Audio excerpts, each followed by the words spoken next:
Hola, hola, ¿qué tal? Bienvenidos, bienvenidas a nuestro programa de todas las mañanas. Un abrazo grande desde Sí Maquillaje con Mary Vaca. Hoy día vamos a poner el foco en la producción de coca y cocaína en Bolivia y su relación con el narcotráfico a nivel global. Porque les comento que el profesor Eduardo Gamarra, que es boliviano, pero que ejerce en la Universidad de la Florida, ha elaborado un documento que abarca de 2005 a 2025, es decir, 20 años que coinciden con el gobierno del MAS, en el que cataloga a Bolivia como un régimen autoritario competitivo. Vamos a hablar de eso, por supuesto, con el autor. Ahí está la tapa del libro. En realidad es un documento que se llama Territorios de Coca y Cocaína, la economía de la droga en Bolivia, los movimientos políticos y el crimen transnacional 2005-2025. Les decía que, por supuesto, vamos a hablar con el autor del estudio, Eduardo Gamarra. Él es PhD en ciencias políticas y es profesor en la Universidad de la Florida. Y, por supuesto, vamos a hablar sobre este documento y también Aquí está el profesor Gamarra. Buenos días, qué alegría verlo después de tantos años, aunque sea a través de la pantalla. No, un placer estar con ustedes y mil gracias por la invitación. Encantados en todo caso. Y también hemos invitado a Joaquín Chacín, él es doctorante en Derecho y Desarrollo de la Universidad de Amberes, Bélgica, y él también trabaja este tipo de temas desde el punto de vista académico. Bienvenido, Joaquín, buenos días. Buenos días, Mary. Gracias por la invitación. También un saludo a Eduardo. Bueno, vamos a empezar con el profesor Gamarra preguntándole sobre esta catalogación del régimen boliviano hasta el 2025, es decir, hasta el año pasado, como un régimen autoritario narcocompetitivo. ¿Por qué llega a esa conclusión, profesor? Adelante. Bueno, Mary, yo creo que es importante analizar a Bolivia en temas de drogas, sobre todo, inclusive antes del 2005, porque Bolivia era un país importante en el ciclo de producción de hoja de coca y hasta cierto punto en la producción, sobre todo de pasta básica, que era procesada en Bolivia y llevada a Colombia para su eventual elaboración en hidroclorhidrato. Lo que pasa el 2005, sin embargo, es una transformación fundamental en la estructura de la industria del narcotráfico, no solo en Bolivia, sino en toda la región. Por ejemplo, Colombia se convierte en un país netamente productor de hoja de coca. La mayoría de la hoja de coca hoy es producida en Colombia. Y esto sucede en gran medida en reacción a la política de dispararle a avionetas que salían tanto de Bolivia como del Perú rumbo a Colombia. Eh, Eso hace entonces que los norteamericanos, más o menos el año 2004, declaraban, ¿no? Y lo decían con mucho orgullo, que solo el 2% de la cocaína que llegaba a los Estados Unidos era producida en Bolivia. Y por lo tanto, no justificaban la gran inversión que se había hecho en el Chapare, la gran inversión que habían hecho en la construcción de una enorme embajada en Bolivia, etcétera, como evidencia, ¿no?, que la política norteamericana en Bolivia había funcionado. Pero llegó el MAS al poder en Bolivia, se suspendió la presencia de la DEA, se cerró la embajada, se cerraron sobre todo programas de USAID y eso hizo que toda esa cooperación norteamericana esencialmente desapareciera. Bolivia tomó soberanía, como lo dijo el presidente Morales en su momento, sobre la lucha contra el narcotráfico y también el presidente Morales se ufanaba de tener mucho éxito en, sobre todo, controlar la proliferación del cultivo de hoja de coca. La realidad es bastante diferente, sin embargo, porque lo que Morales y el MAS hicieron a lo largo de esos años es intentaron construir un régimen unipartidista, pero con una especie de camuflaje político democrático. Permitían elecciones, inclusive había la posibilidad de que la oposición pudiese ganar en ciertos momentos, pero sobre todo, ¿no? Esto es lo que algunos autores denominan el autoritarismo competitivo, es decir, hay elecciones, parece ser un régimen democrático, pero el resultado siempre es predecible porque siempre el MAS iba a ganar las elecciones. Eso por una parte. Pero lo que sucede en Bolivia durante este mismo periodo es que Bolivia pasa a ser de simplemente un productor de hoja de coca y un poco de base a ser un productor neto de cocaína refinada. Y además Bolivia se convierte en lo que yo digo en el artículo, en un nodo suramericano de producción, es una narcoindustria, en otras palabras, lo que sucede hoy en Bolivia. Hay una enorme presencia de todos los cárteles latinoamericanos, hay también una presencia europea muy importante, hay por supuesto una presencia muy grande en relación con Brasil, pero más allá de eso, hay una presencia boliviana importante también. Y en ese sentido, pues lo que el artículo trata de hacer es describir cuatro zonas en Bolivia donde se concentra la producción y el tránsito de cocaína. Pueden haber más, efectivamente es más que seguro que hay más, pero nos concentramos en esas cuatro zonas del país que son obviamente los Yungas, el Chapare, Santa Cruz y Apacaní y lo que ahora muchos denominan México Chico, ¿no? Ujú. Pero Va- en resumidas cuentas, eso es lo que hace el artículo. Vamos a ir desarrollando a lo largo del programa todos estos aspectos que de manera general nos ha expuesto el profesor Gamarra, las cuatro zonas, la presencia de los cárteles, etcétera, etcétera. Pero ahora quisiera que nos hable Joaquín Chacín para hablar un poco sobre, igual, de manera general, cómo ha sido este tiempo, estos 20 años. ¿Qué diría él? ¿Qué es lo que ha pasado en el tema del narcotráfico, en el tema de la coca y la cocaína? No sé si es que ha existido una conexión política entre el tema de las economías ilícitas y también el tema electoral. Adelante, por favor. Gracias, Mary. Sí, efectivamente, estos últimos años, digamos, siguiendo un poco la fecha del artículo de Eduardo, 2005 en adelante, han pasado muchas cosas a nivel también de la coca como tal, digamos, ¿no? Antes de entrar en el vínculo coca-cocaína, la hoja de coca, pues tenemos mucha historia como país, somos el tercer país en producción de coca después de Perú y obviamente Colombia. Obviamente somos Perú, seguimos siendo un país con bajas cantidades de hectáreas, por ejemplo, comparado con Colombia, que pasa las 200.000. Nosotros no tenemos, digamos, una producción tan grande. De todas formas, a partir del 2004, con el reconocimiento del Cato de Coca, por ejemplo, en el gobierno de Carlos Mesa, yo creo que han habido una serie de hitos muy importantes en la política de la coca, ¿no?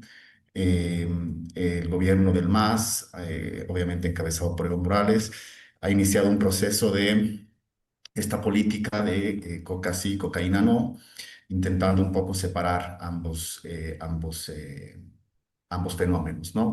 Entonces, yo he trabajado mucho el tema de la coca como tal, el mercado de la coca.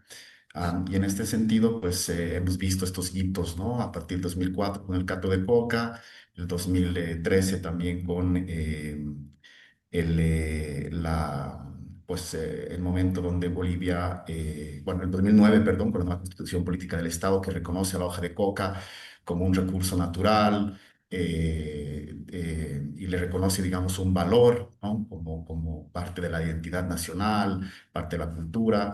El 2013 con el reconocimiento de la CUYICU, no olvidemos que en ese momento toda la arquitectura del provisionismo impedía, digamos, ¿no es cierto?, que la hoja de coca pueda ser industrializada, exportada, bueno, una serie de cuestiones. Ahí, por ejemplo, nos retiramos de un tratado y volvimos, digamos, a firmarlo con una adenda diciendo, bueno, reconocemos el acuívoco. Y nuevamente en 2017, con la ley 906, pues reordenamos un poco el tema de el control y la hoja de coca.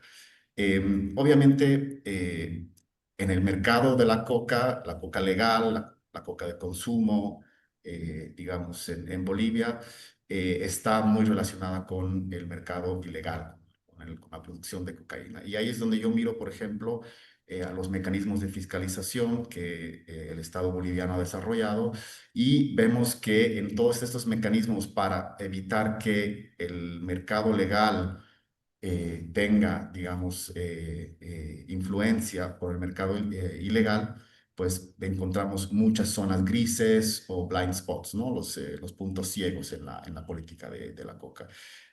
Ahí, por ejemplo, desde la producción de la hoja de coca hasta su consumo, encontramos una serie de fenómenos de mercado, obviamente, que pues hacen que la coca pues se desvíe al narcotráfico y obviamente pues ahí se da otro fenómeno que es el de grupos criminales, ¿no? Ahí, pero quizás una precisión. Por ejemplo, en la literatura se habla mucho de cárteles de drogas, ¿no? Que son estos capos o grupos criminales que manejan el mercado. Pero siguiendo un poco también a Luis Astorga, que es un académico mexicano, él está en contra de esta denominación de cárteles, ¿no? Si nos remitimos, digamos, estrictamente a la economía, un cártel es un grupo de empresas, ¿no? que se ponen de acuerdo para manejar un mercado, ¿no? Fijando precios, etcétera, etcétera. Entonces, no creo que sea un fenómeno, que suceda ese fenómeno en el mercado de las drogas, sobre todo en el tema de la cocaína. Ahí creo que también el estudio de Eduardo, pude revisarlo un poco, muestra esta complejidad del mercado, ¿no? Son varios grupos locales, internacionales, es decir, hay una serie de cadenas, es decir, es bastante complejo el mercado.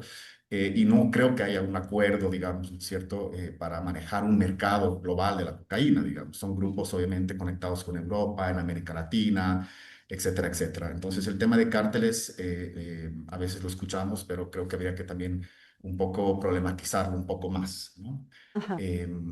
Bueno, Claro, sí, vamos a ver luego cómo está estructurado el mercado de la cocaína en Bolivia o en diferentes países al final, no solamente en el caso de Bolivia. Pero antes quisiera mostrarles una lámina que hemos extraído del documento de Eduardo. No hay esa lámina allá, simplemente está el texto, pero hemos graficado un poco de cómo está esta distribución. Por favor, pongamos la lámina en grande. Ahí está la coca y la cocaína en 4 zonas marrones de Bolivia, que también se las llama las zonas grises. En el caso de los yungas, que es la principal zona de coca tradicional, producción destinada mayoritariamente al consumo legal, amplio reconocimiento cultural y menor presencia de economías ilegales. En cambio, en el Chapare estamos hablando de mayor expansión del cultivo, es un centro de producción no solamente de coca, sino de cocaína, fuerte organización sindical, además, presencia parcial del Estado, principal foco de laboratorios clandestinos.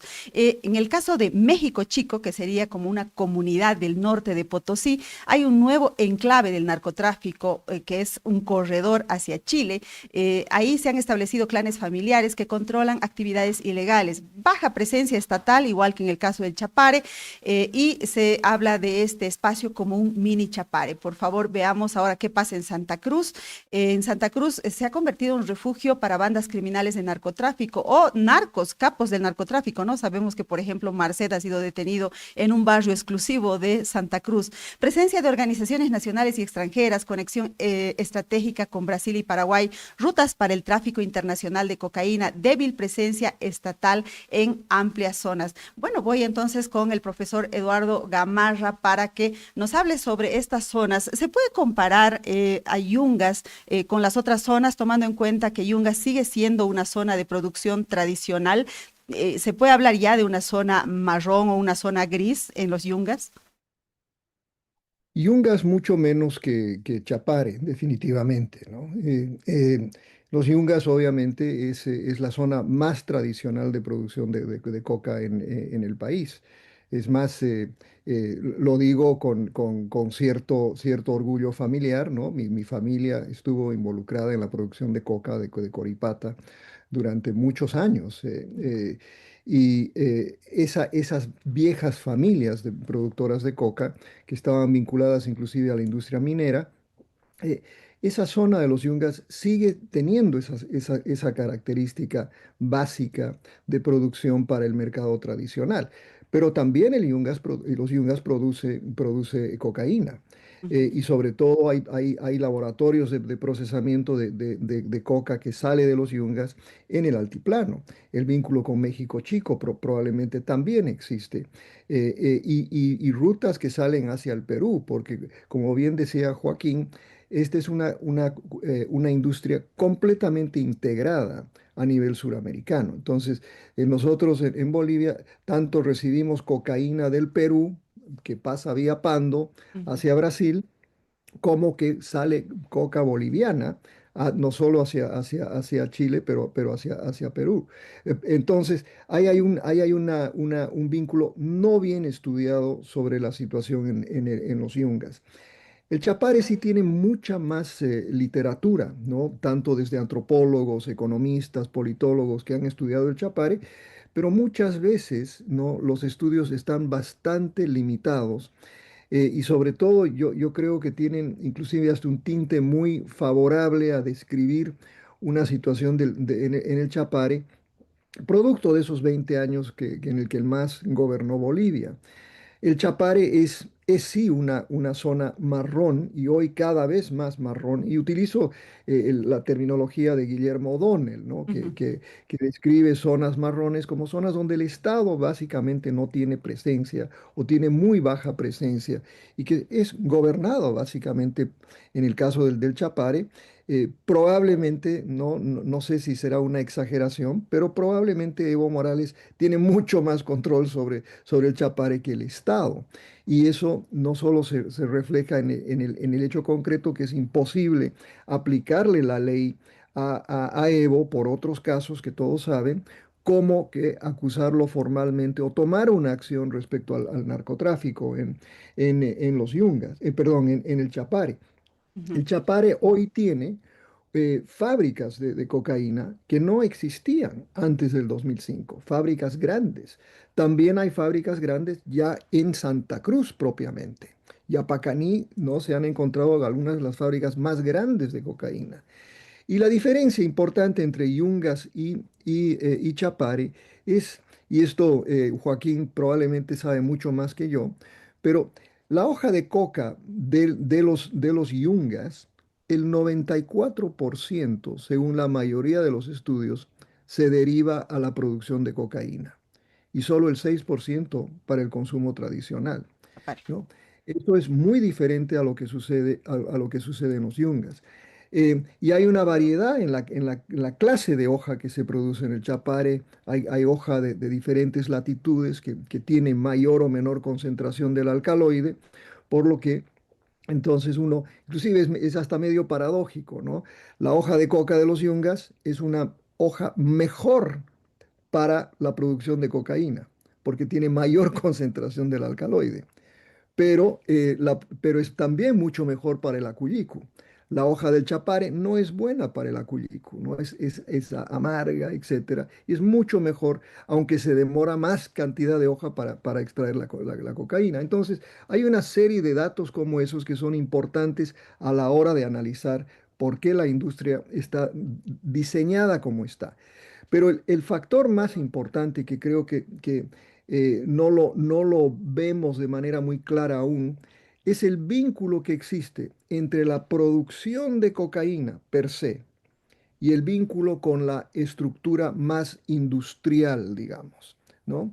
Esos vínculos con el exterior, que sí, ahí es donde Santa Cruz juega un factor muy importante y hay industrias que están muy vinculadas, que no tienen nada que ver con el consumo tradicional y más bien tienen que ver más con la industrialización de la coca en un sentido ilícito, ¿no? Ujú. Lo hemos visto últimamente con el caso de las madereras, pero también hay otras industrias donde de alguna manera o se lava dólares o se participa de manera activa en la elaboración y la exportación de cocaína. Qué interesante saber que el profesor Gamarra tiene sangre yungueña y además lo dice con mucho orgullo y está, bueno, muchísimos años él viviendo en Estados Unidos, así que poco a poco debe acordarse ya de los yungas, me imagino, ¿o no? No, siempre tengo esa sangre yungueña, pues no, claro que Qué, sí. qué maravilla. Y bueno, estamos también con Joaquín, les decía Joaquín Chacín, él está conectado desde Cochabamba. Joaquín, ¿usted es de Cochabamba? Sí, bueno, yo vivo aquí muchos años, ¿no? Claro, En y bueno, Cochabamba, sí. fíjense que dos académicos escribiendo, analizando el tema de la coca y la cocaína, pero también con sus raíces puestas en esos territorios. A eso quería llegar. Y quiero preguntarle a Joaquín Chacín si es que esta estructura legal que ha montado el movimiento al socialismo para favorecer la producción de coca ha arrinconado un poco a los yungas y más bien ha levantado a la producción de coca en el Chapare. ¿Cómo ha sido esa diferenciación que ha hecho el movimiento al socialismo en cuanto a estructura legal, en cuanto a apoyo político también entre el Chapare y los yungas?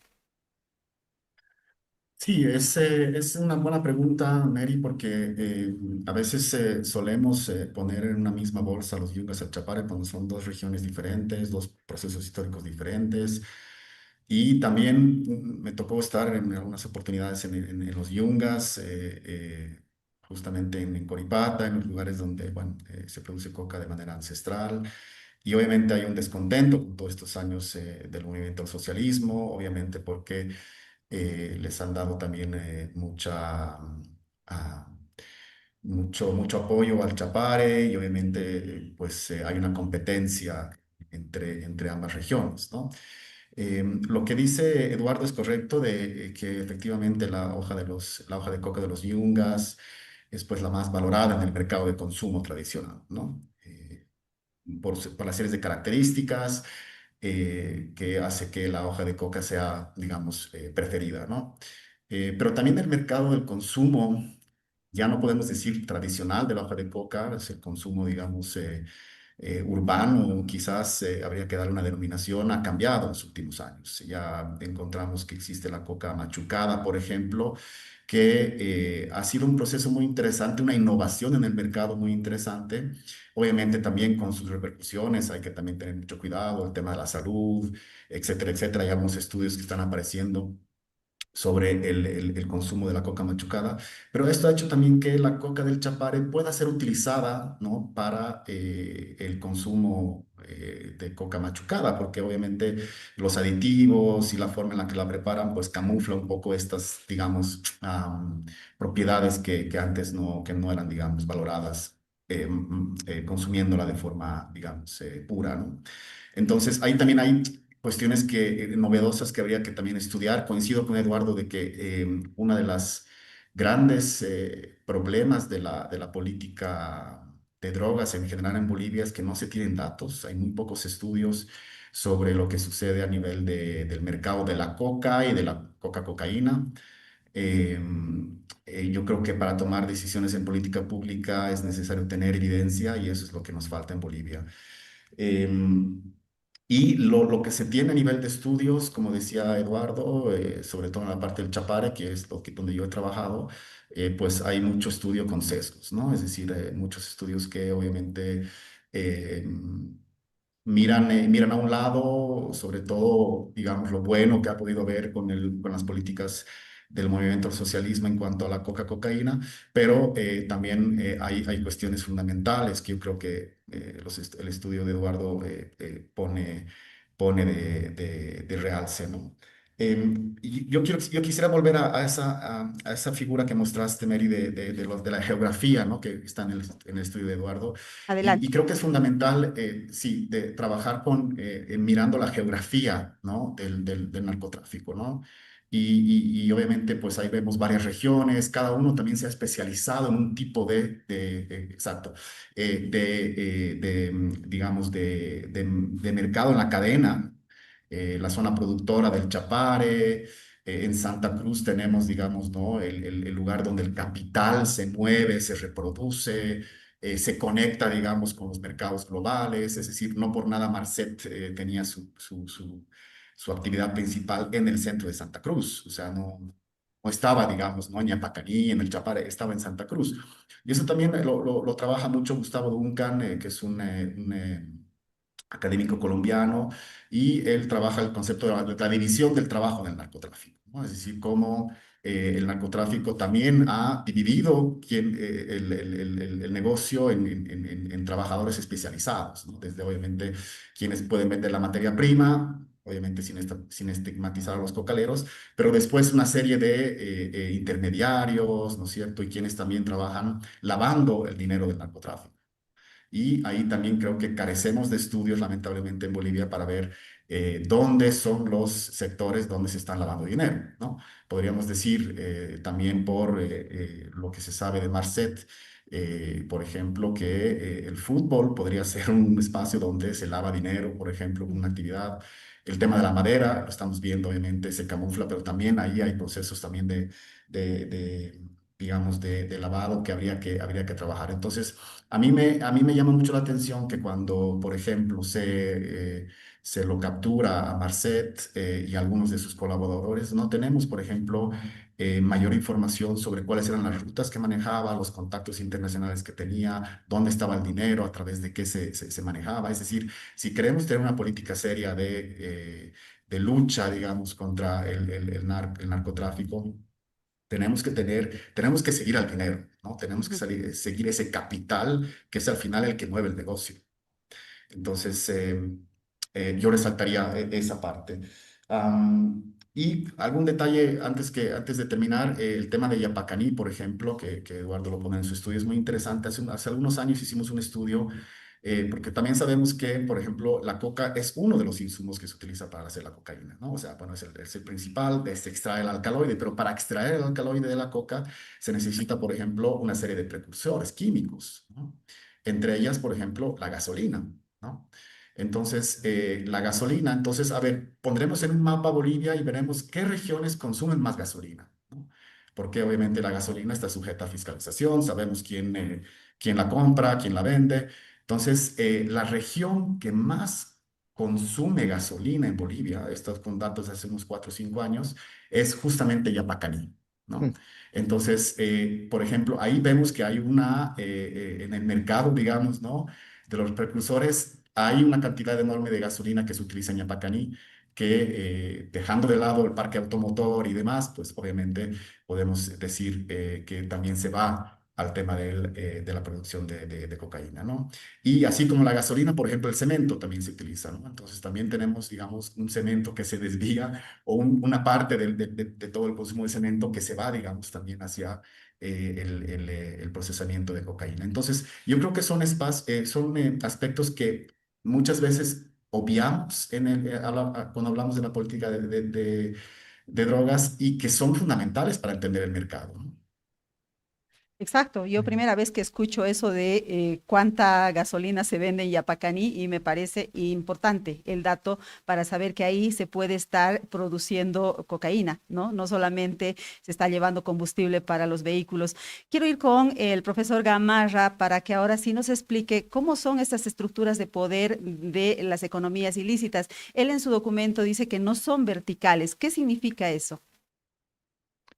Sí, un poco lo que decía Joaquín anteriormente respecto a los cárteles, ¿no? Nos hemos acostumbrado a usar la terminología de los cárteles, quizás porque ha sido fácil, ¿no?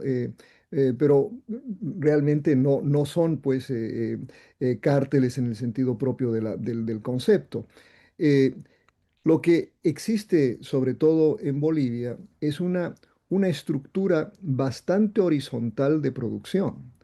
Y ahí es donde uno inclusive puede hablar de una especie de democracia sindical productora de coca y de cocaína, por ejemplo, en el Chapare, pero que también está integrada con una serie de clanes familiares a lo largo y ancho de Bolivia. Hay clanes familiares muy integrados con esta estructura. Entonces, por ejemplo, nos hemos acostumbrado también al hablar de cárteles y particularmente por la experiencia colombiana, a hablar de un Pablo Escobar o hablar de los grandes capos de la droga en México, ¿no? El Mencho o el Chapo, no sé. En Bolivia, pues más allá de Evo Morales, ¿no? Y yo diría que, por ejemplo, también es difícil decir que Evo es el capo de la droga boliviana, ¿no? Pero en Bolivia han salido nombres, pero nadie con digamos, esa verticalidad a la que la gente supone. El caso de Marcet, inclusive, que muchos lo ven como el Pablo Escobar boliviano, tampoco es cierto que él era un Pablo Escobar boliviano. Él quizás era una parte importante de ya la dimensión más comercializante de la industria, pero él tampoco era un gran capo. Sus conexiones más importantes probablemente están en Brasil, inclusive se habla de conexiones muy importantes y estos son estudios que se han hecho en otros países, las conexiones con, por ejemplo, la 'Ndrangheta de Italia, ¿no? Con una presencia muy importante en la Argentina y en otras partes de América Latina, pero no vemos en el caso boliviano como tal una estructura de un cártel que domina todo. Más bien es una industria muy flexible y hasta muy colaboradora. Pero también tenemos que tener cuidado al decir eso, porque lo que hemos venido viendo en el caso boliviano, desafortunadamente, y probablemente este estudio lo termine en octubre del año pasado, pero desde octubre hemos venido documentando los casos de sicariato que se están dando en Bolivia. Ujú. Y eso toma una característica mucho más, digamos, peligrosa, porque ahí sí se ve que quizás esta época de colaboración entre diferentes estructuras, esta horizontalidad, digamos, de la industria boliviana, hoy se está verticalizando precisamente en un momento en el que el Estado boliviano, ¿no? está intentando tomar control de la situación. Y este quizás es el nudo más difícil de ver, porque lo que ha heredado el presidente Paz es esa estructura a la que me acabo de referir. Pero él tiene unas enormes presiones, sobre todo de Estados Unidos, ¿no? De intentar desmantelar estas estructuras. Pues cuando el Estado se enfrenta a estas estructuras, como lo hemos visto en México y en Colombia, es cuando surge la violencia y cuando hay mayor competencia entre precisamente estos grupos que quizás estaban colaborando, que hoy no van a colaborar más porque están buscando un reacomodo frente a este nuevo embate del Estado. Ujú. Vamos a hablar justamente de eso, qué está pasando en la actualidad desde que terminó el estudio que hizo el profesor Gamarra hasta la fecha, que básicamente corresponde al gobierno de Rodrigo Paz. Enseguida, porque ahora vamos a ir a una breve pausa. Ahorita volvemos.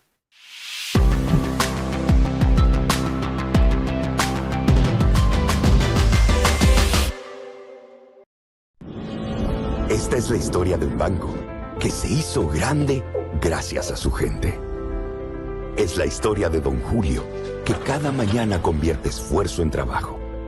De Teresa, que todos los días apuesta por un mañana mejor.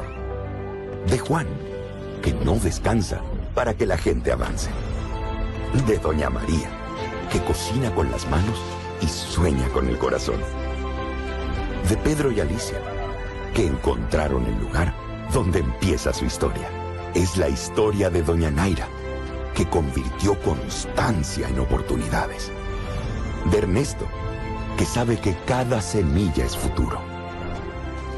Es la historia de los que hacen, creen y sueñan. Esta es la historia de un banco que hace 35 años crece junto a su gente. Banco Económico, el banco de nuestra gente. Esta entidad es supervisada por ASFI. Paquetes diseñados para ti, desde 70 invitados en adelante, organización completa y detalles que marca la diferencia. Más información al 715 55 170.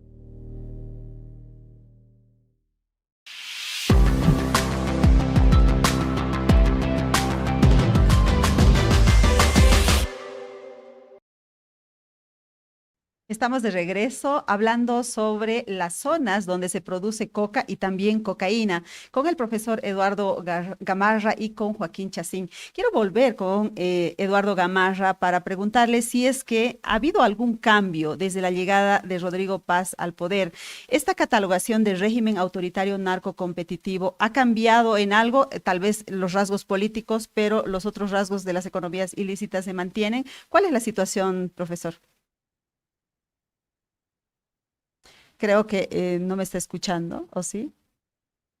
Sí, bueno, profesor, sí, decía que quiero volver con usted para preguntarle qué ha cambiado desde la llegada de Rodrigo Paz al poder respecto al tema del narcotráfico. ¿Esta catalogación de régimen autoritario narcocompetitivo se mantiene o tomando en cuenta que hay un nuevo ciclo político, esto ha cambiado, pero las economías ilícitas están intactas? ¿Cuál es la situación? Yo creo que es una combinación de cosas, ¿no? Si bien la tesis mía en octubre era que había un narcoautoritarismo competitivo, ¿no? Persistían elecciones, pero las rentas de la coca y la cocaína habían penetrado la política y el territorio, como vimos. Hay una ruptura con la victoria de Rodrigo Paz, que de alguna manera ha interrumpido la gestión política de ese sistema, pero no ha logrado eliminar su infraestructura criminal. Y ahí está el grave dilema. Y yo creo que si nos vamos hoy a julio del 26, lo que estamos viendo en Bolivia, y lo vimos de alguna manera durante los 53 días de los bloqueos, lo que, lo que yo vengo denominando una desestabilización narcopolítica post-autoritaria, ¿no? Para ser muy académico. Ujú, Es decir, el presidente enfrenta, ¿no? Zonas marrones y cadenas de suministro criminalizadas. Y las enfrenta, pero en un contexto donde esa infraestructura criminal que ha penetrado tanto el Estado persiste. Yo creo que ese quizás es el dilema más grande, porque hay un Estado que fue tan penetrado por estas estructuras que es básicamente el mismo Estado que el presidente Paz tiene que utilizar para gobernar. Entonces es muy difícil, ¿no? De alguna manera, hacer unos cambios dramáticos en estructuras policiales, en las estructuras de las Fuerzas Armadas, etcétera, porque estas también fueron penetradas. Y por supuesto el sistema de justicia también.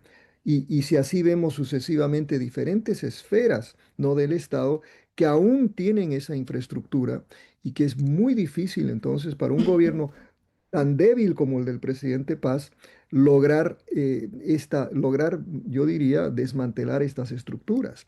Entonces, se enfrenta a una situación, en mi opinión, muy, muy compleja y que no va a ser fácil intentar decir de la noche a la mañana que se acabó el narcotráfico, que vamos a entrar al Chapare y vamos a eliminar la producción de coca o cocaína, porque eso no se va a dar eh, de una manera rápida y ni siquiera no a mediano plazo. ujú. Bueno, la misma pregunta para Joaquín Chacín, ¿no? ¿Cómo está viendo la acción del gobierno de Rodrigo Paz en este contexto? Han habido grandes incautaciones de cocaína según la versión de autoridades chilenas y brasileñas.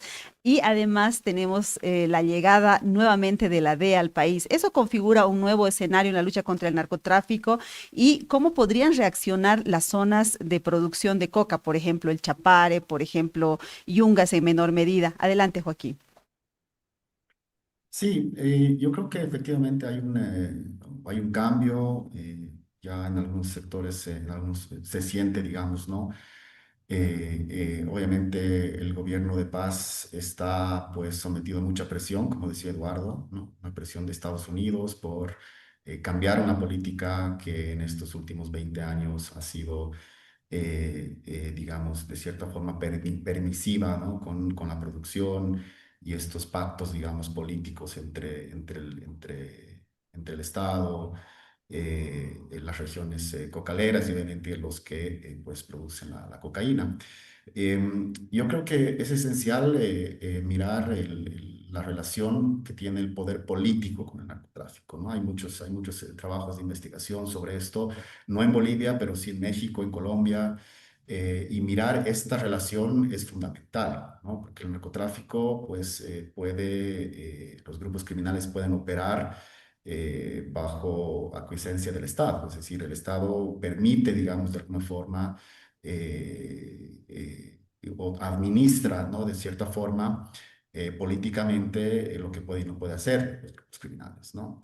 El hecho de que, repito, Marcet está trabajando en el pleno Santa Cruz a la luz del día hasta hace unos meses atrás, pues es sintomático y no es el primer caso, es decir, también en Italia, por ejemplo, hace unos años atrás atraparon a un capo mafioso que estaba perseguido durante muchos años y lo atraparon en pleno centro de una ciudad de Italia, por ejemplo, ¿no? Entonces, ahí creo que se destapa mucho el tema de la protección política del narcotráfico, ¿no? Y eso es, creo, una cuestión fundamental que hay que ver, ¿no? En el caso de México, que creo que podemos aprender mucho de lo que pasó antes del 2000, por ejemplo, cuando el PRI era el partido hegemónico, más o menos como el MAS, podríamos decir en su momento.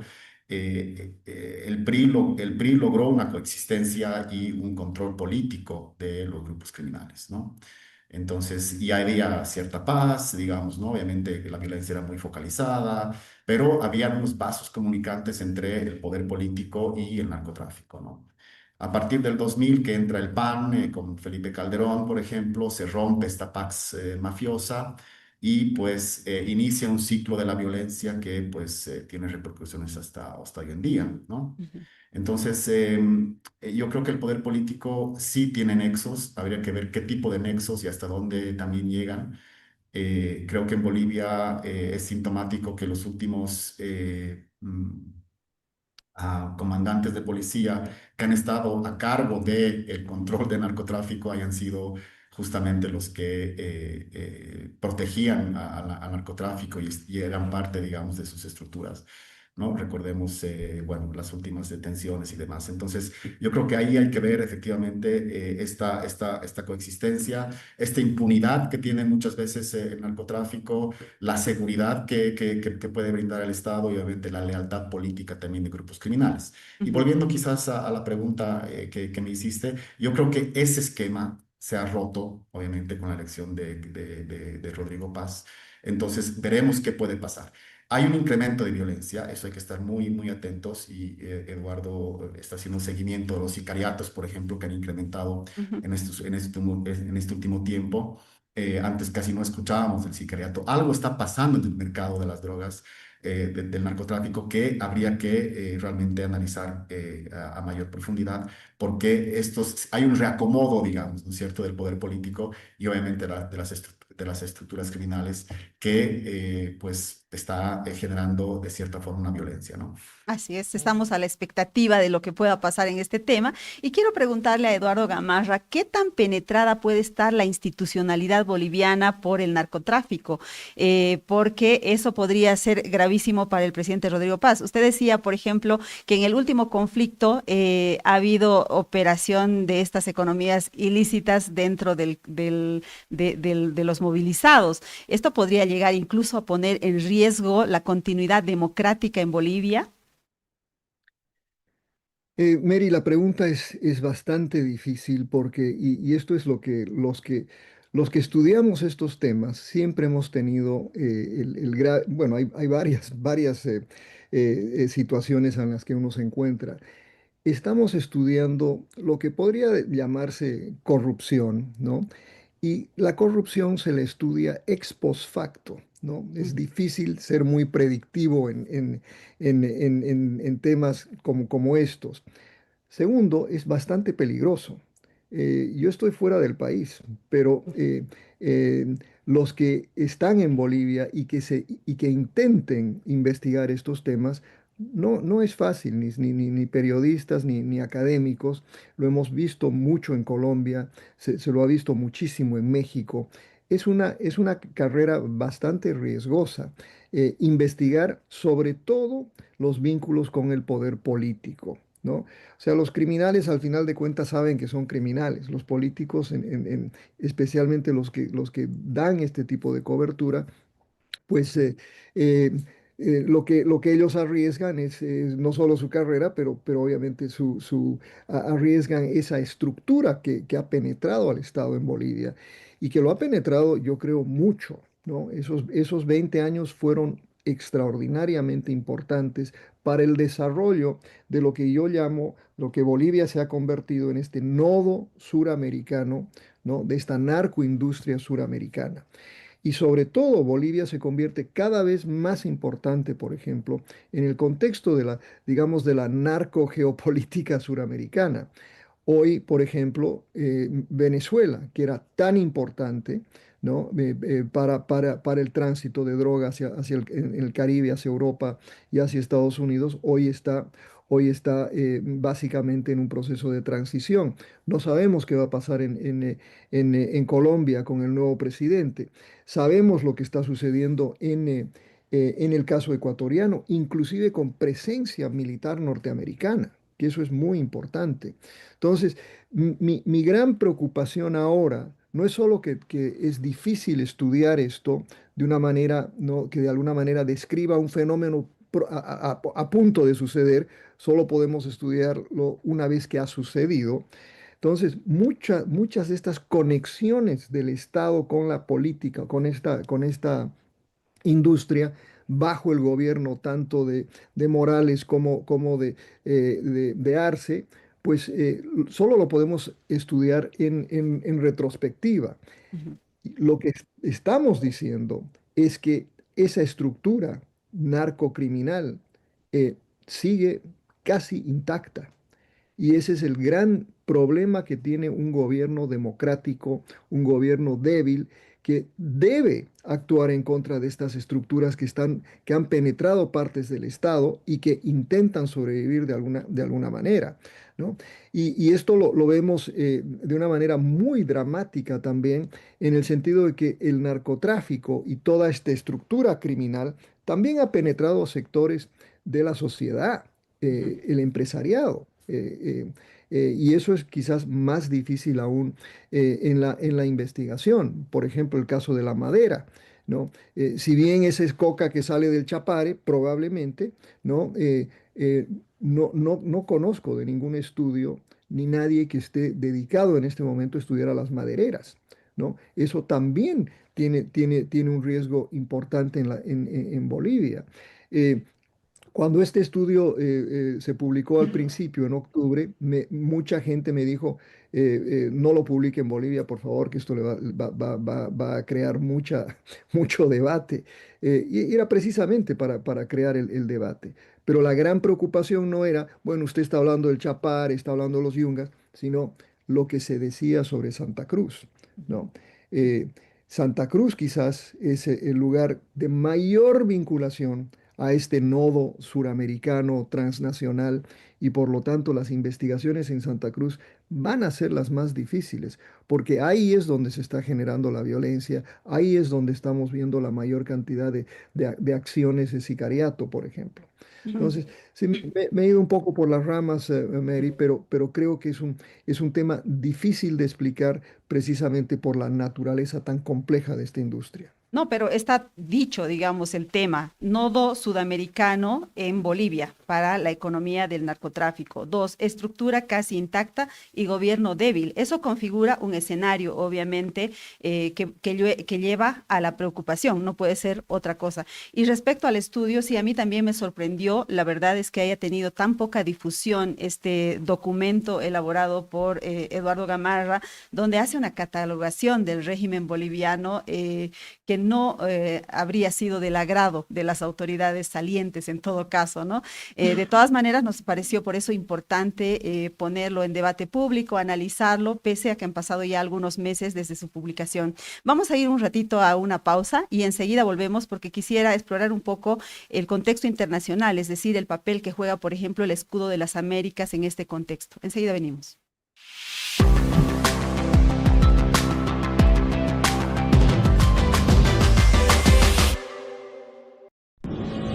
Esta es la historia de un banco que se hizo grande gracias a su gente. Es la historia de Don Julio, que cada mañana convierte esfuerzo en trabajo. De Teresa, que todos los días apuesta por un mañana mejor. De Juan, que no descansa para que la gente avance. De Doña María, que cocina con las manos y sueña con el corazón. De Pedro y Alicia, que encontraron el lugar donde empieza su historia. Es la historia de Doña Naira, que convirtió constancia en oportunidades. De Ernesto, que sabe que cada semilla es futuro. Es la historia de los que hacen, creen y sueñan. Esta es la historia de un banco que hace 35 años crece junto a su gente. Banco Económico, el banco de nuestra gente. Esta entidad es supervisada por ASFI. Paquetes diseñados para ti, desde 70 invitados en adelante, organización completa y detalles que marca la diferencia. Más información al 715 55 170.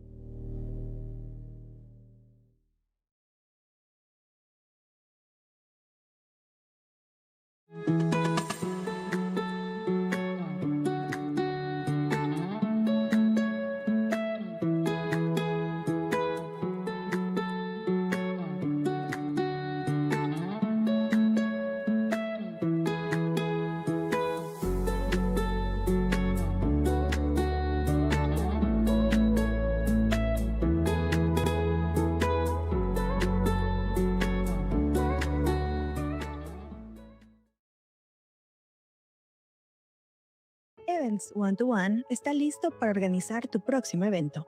Nos encargamos de todo, de inicio a fin. Contáctanos al 715 55 170 y agenda hoy.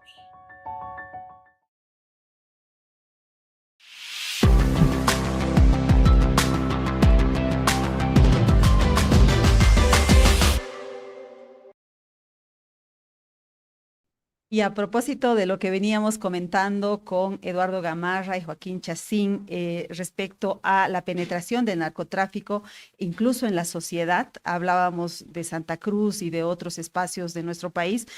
Ha salido hace un par de días una noticia en el periódico El Deber que titula: "Dos bolivianos son abatidos a tiros por la policía en Brasil. Uno era miembro de la Unión Juvenil Cruceñista". Y vamos a leer nada más que el lead para dejarlo dicho. Un hecho violento registrado la tarde de este domingo en la población fronteriza de Corumbá, entre Brasil y Bolivia, dejó como saldo a 2 ciudadanos bolivianos fallecidos, quienes fueron abatidos por disparos de arma de fuego tras enfrentarse a la policía brasileña. Uno de los victimados era integrante de la Unión Juvenil Cruceñista. Y justamente el profesor Gamarra nos estaba hablando de que está haciendo un recuento del sicariato en Bolivia. ¿Podría hacernos un pequeño resumen de ese recuento antes de ir al tema anunciado sobre el escudo de las Américas?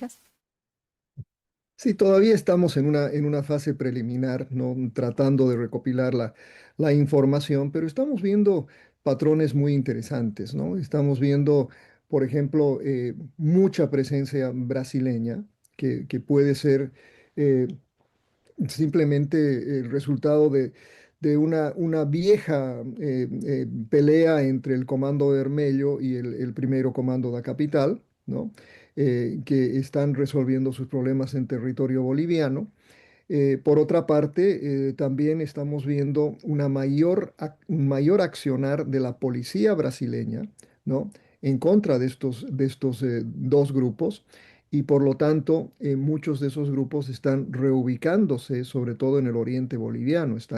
Hemos hablado mucho de Santa Cruz, pero también hay presencia en Beni y Pando, por lo que hay accionar de sicariato en lugares como Pando y Beni.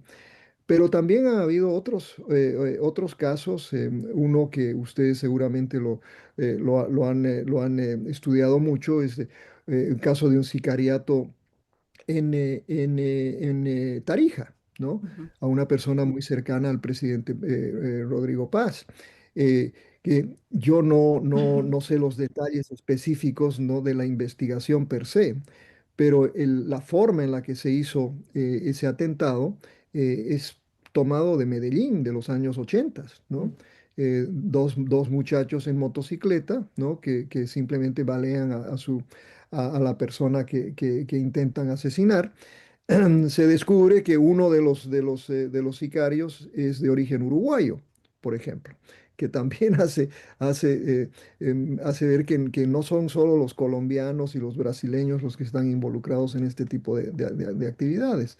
Entonces, estamos viendo cada vez más, obviamente Santa Cruz es donde está la gran concentración de este tipo de acciones, pero lo estamos viendo en lugares del país que antes uno no se imaginaría este tipo de violencia, ¿no?